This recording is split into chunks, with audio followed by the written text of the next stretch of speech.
Hello everybody, and welcome back to another episode of Greebo Draws. On today's episode we are going to be talking about the dark history of the Ostrich Inn in Colnbrook, Berkshire, just outside of London. I do want to say before I get started, this story is about murder, so if that's something you don't want to hear about right now, maybe give this video a miss. For those of you that are still here, what follows is a story about an old English pub and its murderous owners who may well have been the inspiration for the Sweeney Todd story. To start at the beginning, the Ostrich Inn is built on top of foundations laid all the way back in 1106. Originally known as the Hospice at Colnbrook, that building was gifted to Abingdon Abbey by a man named Miles Crispin. The current building, however, seems to have been built somewhere in the 16th century, and as far as I am aware, has never been gifted to anybody. Allegedly, during the 16th century at one time, the Ostrich was run by a man named John Jarman and his wife, who, for the life of me, I could not find a name for. Now, John and his unnamed betrothed were a greedy pair of individuals who decided that they weren't making enough money from the inn and got into the habit of offing their wealthier patrons. But not how you might expect. You see, John had previously been a carpenter, so naturally they arrived at the conclusion that the best way to remove their targets of both their lives and their valuables was to build, in the room above the kitchen, a sort of murderous Wallace and Gromit contraption. In the floor of this room above the kitchen, they built a trapdoor, and onto this trapdoor they nailed down a four-poster bed, which in turn had its mattress fastened to the bed frame. All of this was then, depending on which source you believe, either held in place by two iron pins that could be removed to drop the trapdoor down, or the whole lot was connected to a series of mechanisms to be controlled by a lever. Either way, the result was the same. Jarman and his wife would be prepared in the kitchen beneath the room, ready to release the bed and drop the unprepared person into a big boiling cauldron. Not a witchy cauldron, so much as the kind you would prepare alcohol in. Essentially a vessel full of boiling liquid, large enough so that when Mr. Jarman and his wife saw fit, they would operate this murder device, tipping the bed up into the air and dropping our unfortunate sleeping patron head first into this vessel to be boiled alive or drowned, whichever happened first. The story goes that when a wealthy enough looking person was at the Ostrich alone, John would say to his wife, "Wife, there is now a fat pig to be had if you want one." Essentially meaning, "Look at that rich guy, do you think we should kill him?" And then his wife would reply, "I pray you put him on the hogsty till tomorrow." Words which in this context mean, "Yes, let's kill him." Once this was decided, the pair would get to work being tremendous hosts, supplying this lucky customer with enough food and drink to make any weary traveller fat, drunk, happy, and most importantly, ready for bed. The customer would then be shown to the nicest room in the inn, a room called the Blue Room, which was kitted out with all the best finery and luxury, and of course, unknown to our future lobster, a big bloody trapdoor death machine thing. After the business had been taken care of, they would strip the victim of anything valuable, dump their body in the Colne River just up the road, and then sell the dead person's belongings and get on with business as usual, until the next time they fancied making man broth. Sometimes they couldn't get rid of the body straight away, so they would store it in a cupboard that today apparently happens to be the location of the ladies' downstairs loo. We learn about a specific target of our murderous couple in a book by Thomas Deloney called Thomas of Reading, or the Six-Worthy Yemen of the West. The target we learn about is a man named Thomas Cole. Now, Thomas Cole was a well-known clothier or silk weaver back in the day, and he would often pass through the Ostrich on his way to or from London, and usually he would be travelling with two of his clothier friends, Grey of Gloucester and William of Worcester, which are just about the most English names I think I have ever heard.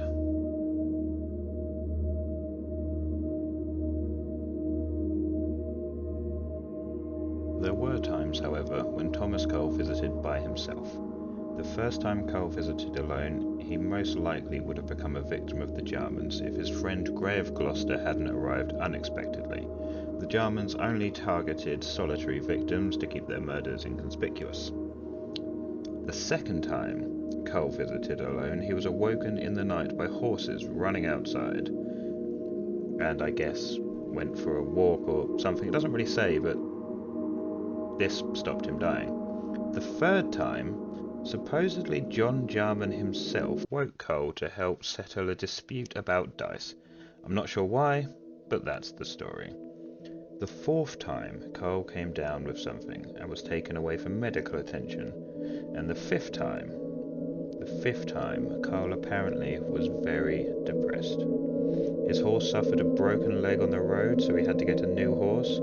He is said to have had a sudden nosebleed as he arrived in Colnbrook that evening, and by the time he had put his horse in the stable and gone into the inn, he was understandably absolutely shattered. A prime target for the Germans.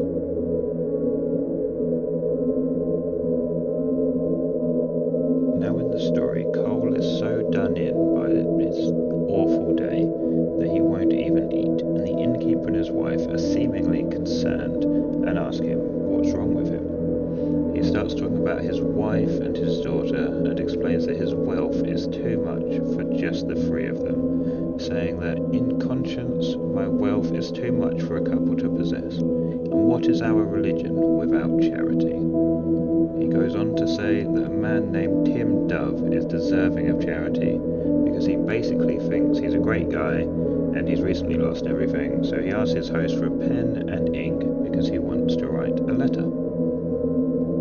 When he is finished, John Jarman remarks that Cole hasn't written a letter at all, but a will. Cole says it's true and that he has written what God put into his mind. He then seals it and addresses it and gives it to his host to mail for him, and he heads to bed. According to John Deloney's book, the landlord was so moved by this that he would have spared the man, but his wife had other ideas. So, naturally, they kill the poor bloke, steal his money, destroy his clothes, and release his horse from the stables so people will just think that he left. I guess it's kind of like killing somebody and moving their car, because having the dead guy's car in your car parking space isn't necessarily a great look. Anyway, they do all that stuff, they get rid of the body as they normally would, and there are some that say coal being dumped in the brook is how Colnbrook got its name, because coal in brook. It's a nice story at least. But not for John Jarman and his unnamed wife, because somebody recognises Cole's horse wandering about. Because Cole was apparently quite a face around Colnbrook, people started looking for him. One person said they saw him at the inn. Eventually all the dots were connected, the wife was arrested, and a little while afterwards John was found hiding in Windsor Forest. The couple then confessed to 60 murders in total and were hanged, or so the story goes. So now, in truth, there seems to be no factual record of any of this happening at all. Sources can't agree when or if this ever happened, and the same can be said for the rumours that Dick Turpin used the Ostrich as a hideout. But the Ostrich Inn today absolutely embraces the story. The Blue Room is now a storeroom, but their website talks about the story of John Jarman and his wife, and they even have a miniature replica of the murderous bed contraption on display in the pub for all to see. It is no wonder this pub appeared in season 1 of Most Haunted, and is on a plethora of ghost blogs and YouTube channels. The stories of the Ostrich Inn have been told for centuries, and true or not, it is certainly a big slice of dark history, and an interesting tale to tell this halfway to Halloween season. Thank you so much for watching, and I really do hope you enjoyed this video. I want to do more of these, so if you did like it, please tell me in the comments. I will see you next time. Cheers. Goodbye.